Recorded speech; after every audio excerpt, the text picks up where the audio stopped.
NSC मान्यता पाइबार बीतिलाणी 4 वर्ष एबे भी नाही भल रास्ता खंडे।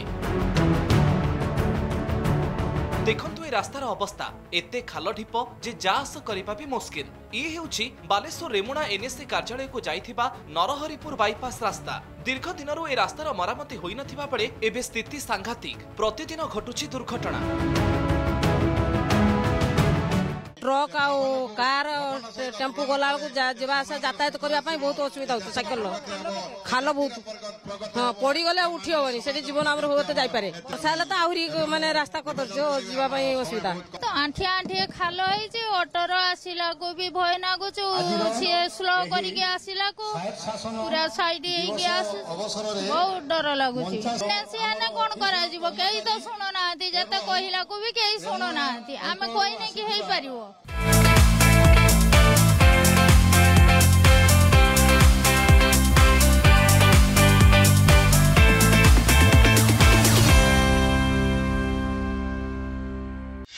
भल रास्ता पई स्वप्न देखिथिले अंचलवासी। वर्ष वर्ष परे भी मिलिनी सुफल। प्रतिदिन ए रास्तार शह शह भारीजान जाउथुबा बेले नाना असुविधार सम्मुखीन हेउछन्ति लोके। एने पूर्त विभाग को बारंबार अभियोग कले भी कोनोसी समाधान हेउ नथिबा कहिसन्ति रेमुणा कार्यनिर्वाही अधिकारी।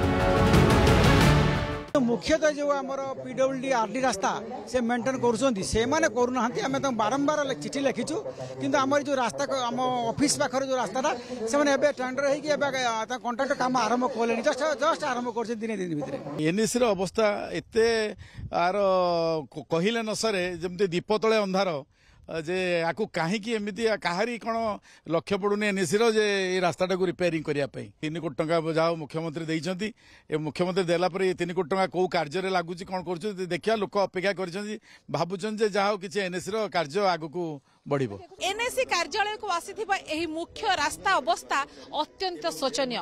प्रत्येक दिन दुर्घटना घटुची लोक माने चिंतारे रास्ता रे यातायात करूछंती।